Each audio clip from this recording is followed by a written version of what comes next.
রমজান মাস, উত্তপ্ত মরুভূমি, একদিকে ১,০০০ সশস্ত্র সৈন্য, অন্যদিকে মাত্র ৩১৩ জন মানুষ। না ছিল পর্যাপ্ত অস্ত্র, না ছিল যুদ্ধের প্রস্তুতি।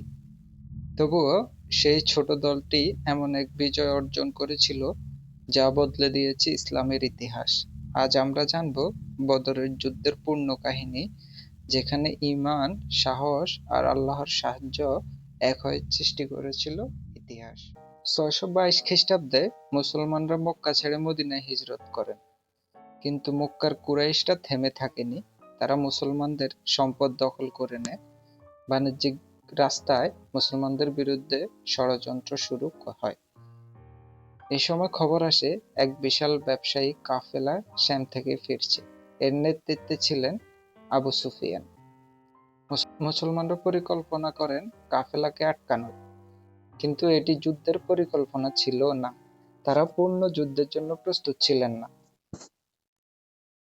আবু সুফিয়ান মুসলমানদের পরিকল্পনার খবর পেয়ে মক্কায় বার্তা পাঠান।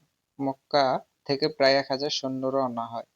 তাদের নেতৃত্বে ছিলেন কুরাইশের শীর্ষ নেতারা, আবু জাহেল সহ আরো অনেকে। অন্যদিকে মুসলমানদের সংখ্যা ৩১৩ জন। তাদের মধ্যে মাত্র ২টি ঘোড়া, প্রায় ৭০টি উট ছিল। অনেকের হাতে পুরো অস্ত্রও ছিল না। এই মুহূর্তে মহানবী হযরত মুহাম্মদ সাল্লাল্লাহু আলাইহি ওয়াসাল্লাম সাহাবাদের সাথে পরামর্শ করেন।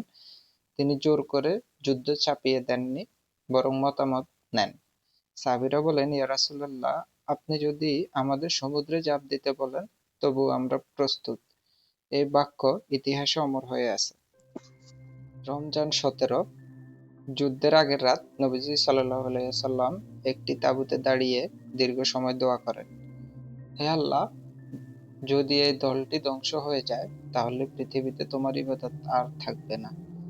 তিনি এত কাঁদছিলেন যে চাদর কাঁধ থেকে পড়ে যায়। তখন আবু বকর রাদিয়াল্লাহু তাআলা আনহু তাকে বলেন, ইয়া রাসূলুল্লাহ, আল্লাহ অবশ্যই তার প্রতিশ্রুতি পূরণ করবে। সেই রাত ছিল ঈমানের চূড়ান্ত পরীক্ষা। কুরআনে উল্লেখ আছে, আল্লাহ হাজার ফেরেশতা পাঠিয়েছিলেন সাহায্যের জন্য। মরুভূমিতে হালকা বৃষ্টি হয়, মুসলমানদের জমি শক্ত হয়, কুরাইশদের জমি কাদা হয়ে যায়। এটি শুধু প্রাকৃতিক ঘটনা ছিল না, মুসলমানরা এটিকে আল্লাহর সহায়তা হিসাবে দেখেছিলেন। যুদ্ধ শুরু হয় দৌড়ত দিয়ে। মুসলমানদের সাহস ছিল অবিশ্বাস্য। তারা সংখ্যায় কম হলেও মনোবলে ছিল অদম্য। শেষ পর্যন্ত কুরাইশদের ৭০ জন নিহত হয়, ৭০ জন বন্দী। মুসলমানদের শহীদ হন ১৪ জন। আবু জাহেল নিহত হন, যিনি ছিলেন ইসলামের বড় শত্রুদের একজন। এটি ছিল মনস্তাত্ত্বিক বিজয়। এই বিজয়ের পর আরবের গোত্রগুলো বুঝতে পারে ইসলাম কোনো ছোট দল নয়। মুসলমানদের আত্মবিশ্বাস বহুগুণ বেড়ে যায়। মদিনায় ইসলামী রাষ্ট্রের ভিত্তি মজবুত হয়। এই যুদ্ধ প্রমাণ করে সংখ্যা নয়, বিশ্বাসী শক্তি। কঠিন সময়ে আল্লাহর উপর ভরসা, ঐক্যবদ্ধ নেতৃত্ব, ধৈর্য ও সাহস। রমজান মাসে বদরের বিজয় আমাদের মনে করিয়ে দেয়, আসল শক্তি আসে অন্তরের ঈমান থেকে।